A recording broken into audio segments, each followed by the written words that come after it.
Okay, I know that many of you are new to Excel, so what I wanted to do was go over the first assignment together. So if you have any questions, hopefully you can refer back to this video and get some tips that you can use to complete the assignment. This is going to be the assignment that I'm going to cover. This is listed as Project 1. And the first thing I'm going to do is go over Excel as a refresher from what we talked about during our Zoom class. And if you have any questions, as always, please just send me an email. Now, if we look at Excel, we can see at the top of the window here looks very much like Microsoft Word. We have a ribbon here, and on the ribbon we have several tabs moving from left to right, with the Home tab on the left being or containing the most used features. And as we go to the right, we see things like Insert, which allows us to insert graphs and charts, things like that. And Page Layout, which should look very much like Microsoft Word. We have the margins section here and page orientation and so forth. So Microsoft did that on purpose. They want it to be easy to use all of their products, so they tried to make them very similar in that respect as far as the using the ribbon is concerned. As we move down, I want to focus on the left-hand side here. Notice if I mouse over this, it tells me this is called the name box. And right now I see that it says D3. If I look on the on this window, I see that there's a box placed around this cell, right? This rectangle here. And if I look at the top above that, I see that this is column D, right? Column D. And to the left, this is row 3, right? Row 3. So the address or the name of this cell is D3. That is column D and row 3. And if I click around here, you can see that this automatically changes. So the way this works is you'll see first the column, which in this case is C, and then you'll see the row number. In this case, it's 5. Now, this area that you see itself, if you look at the bottom left, it says Sheet 1. This is what's known as a worksheet. Now, you can have as many worksheets as you would like, and all I need to do is click the plus sign to add more. These worksheets are contained within an overall file called a workbook. So an easy way to think about this is think of a notebook that you have, and inside of it is blank pages. And you can write anything you want on those blank pages and turn the page and go to a new page and so forth. So we have our worksheets, and these are contained within the overall file called a workbook. Moving from the name box here to the left over to the right, we see this blank area here. And if I mouse over this, it tells me it's called the formula bar. And we haven't gotten into it yet, but this formula bar will allow us to type in formulas. What do I mean by that? Well, suppose that I had some numbers here. I'm just going to put some random numbers in. And I wanted to add these together. Well, there's a couple of different ways I can do that. One is by using the auto sum feature. That's sort of this backwards pointing E, also known as a sigma symbol within the Greek alphabet. If I click on that, notice it's going to create a formula automatically for me called sum. So it's going to sum these values. Notice also that I see that the starting value is located in K4, right? That's its address, also its name, K4. There's a colon, and then there's a K6. When you select two or more cells, right? Any of these little rectangles are called cells, and cells will contain values or text. When you select two or more, you will get what's known as a range. And I know that this is a range because of this colon. So it's telling me I've selected K4 to K6. So I'm going to press enter. Now, notice my cursor is a white plus sign. And this allows me to click and select cells, right? So click and select.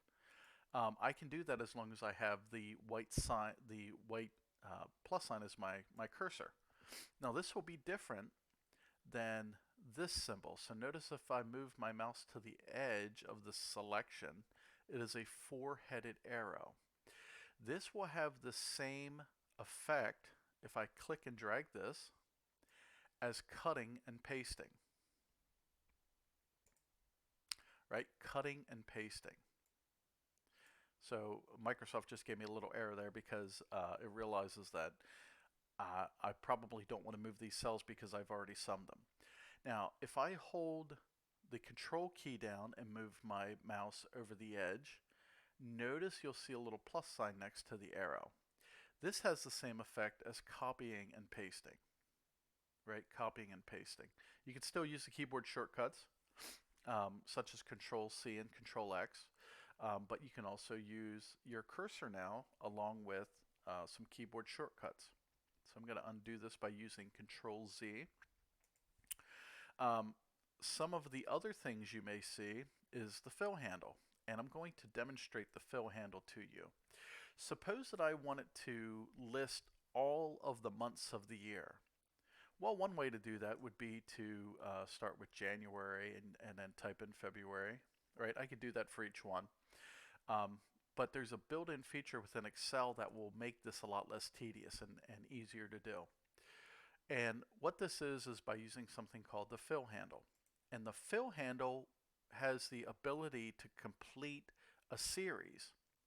So what is a series? Well, a series could be, for example, days of the week, months of the year. It could be numbers, right? Suppose I wanted to count from 1 to 20. If I provide the first two values and select those, right, highlight them, if I move my mouse to the right-hand corner, you'll see this little square, this little dark green square. If I mouse over that, notice I get this black plus sign. This is what's known as the fill handle. If I click and drag that, right, it will continue that series. So it will automatically fill in the blank cells. Same thing with months of the year. So if I start with January, and notice as I drag this down, you'll see the months listed, and I can go all the way to December. Now, one thing I want to point out to you, suppose I have a really large number here, and you'll see these hash symbols or these pound symbols, right? And you're probably wondering why that's the case. If you see that, it means that the width of this column is not wide enough to accommodate the contents of the widest cell. Now, I can easily fix this by moving my mouse between any columns that need resizing and clicking and dragging, right? Click and drag. That's one way to do it. A simpler way is I can let Excel figure out how wide to make the column. And again, I'll do this by moving my mouse between the columns and then just double clicking. And it will widen the column automatically to the widest cell. Now suppose that I wanted to have an exact value for the width of a cell or the height of a row. And I could click here and try to get it perfect. Maybe I want to hit 30, and it's a little hard sometimes with using a mouse. What you can do to resize is found on the Home tab. And if we go to the Format area, here for the cells, we can format the cell height. So in this case, I could select row height. And if I wanted the number 30 here, I could just type it in. Right, so pretty simple and straightforward. You'll see a zoom down here at the bottom. This will zoom the screen in and out. You can also hold the control key down and scroll your mouse wheel for that. And I'm going to change this to a number. If you're wondering why it looks like this is a scientific notation number. And if we just wanted to see a regular number, I would select number here, and you'll get the correct format in this case. Now, I want to go into the one more thing before we go into the assignment, and that is creating titles. So let's suppose that I wanted to enter a title here, and I'm going to call this weekly sales for 2019, let's say. Notice if I click on this cell and look in the formula bar, I see the entire text that I've just typed out. If I click on the next cell, even though it looks like the text has gone over into B1 and C1, if I click in B1, notice nothing's here, right? So the problem is if I were to type something else in, notice my title's now cut off, right? So there's got to be a method for me to join a bunch of these cells together to create, let's say, for example, title. And the way that I'm going to do that is by clicking and highlighting these cells. Notice the large white plus sign, right? And from the Home tab under the alignment area here, I'm going to select this option, Merge and Center. So now what it's done is all of these cells, A1, B1, C1, D1, E1, and F1 are now one large cell called A1. Right? And you can see that if I click away, you can see that there's no longer vertical lines spacing out the individual cells. So if I click on it, this is now one large cell, and I've done that by the Merge and Center option. Okay, let's take a quick look at the assignment. I'm reading the assignment. It says from a blank worksheet, type weekly budget by, and then your name. I'm going to be John Smith for today. In A1, it says use the Merge and Center feature and center this from A1 to H1. So I'm going to click A1, drag to H1. I'm going to use the Merge and Center. Now it tells me change row 1 to a height of 30 with a font size of 15. So I'm going to change my font size to 15. And again, I could click here and try to find a row height of 30, which I was able to do. If not, remember what I could do is go to the Format on the Home tab and choose row height. Now, point 3, it says in cell B3 type January, then use the fill handle to fill across to G3. So in B3, going to type in the word January, and I'm going to fill that across to G3. Next, it says right align the months in row 3 and center the items in column A. So I'm going to right align, right? Remember our alignment from Microsoft Word. And I'm going to center the things that are printed within the table below. So in this case, I'm going to have rent. Oops, let me go back here. Going to have rent, groceries, phone, car insurance, gas, and then total. Now it tells me to center these. Notice again, car insurance is bled into this cell, so I'm going to automatically resize this column. I'm going to select these, and I'm going to center align them. So I have my months, I have my items listed here. Let's see what else it says. Enter the values for each month, widen the columns as needed. Okay, starting with rent, come up with your own. So I'm just going to use the values that are listed here. So our rent is $6.50 a month. Let's see here, groceries, I'm going to make up some numbers here.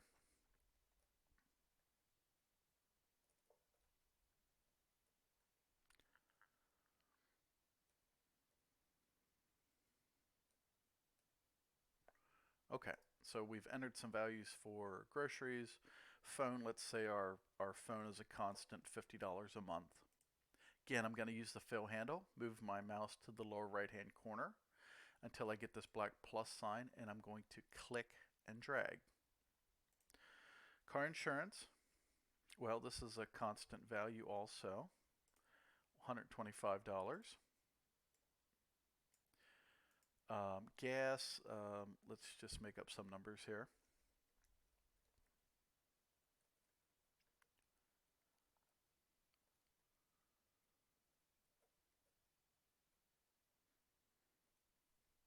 Okay, so we have some values. Now let's sum these values for each month.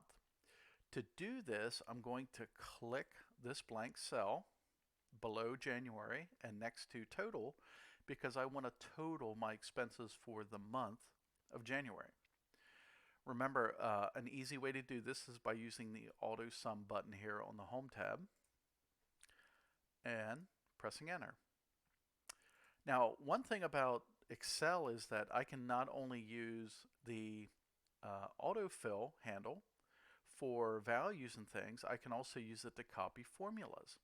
So you can see in the formula bar this says sum, and I'm going to click on the fill handle and drag it to sum up the other individual columns. Now let's see here, 0.6, type total in A9 and use the auto sum button to sum the rows and columns. We've already summed the columns. Now let's do the rows. So again, I'm going to click in this blank cell. I'm going to click on the auto sum button and press enter. And I'm going to drag that down. It says set the worksheet to landscape. So if we go to page layout, I'm going to go to orientation and go to landscape and fit the page, fit to one page. So how do we do this? You can see that my setting here for height and width is listed, and I want to make sure that I set this to one page. Right, set that to one page. So I'm going to save this and submit it to the portal. That's really all we have to do for this assignment.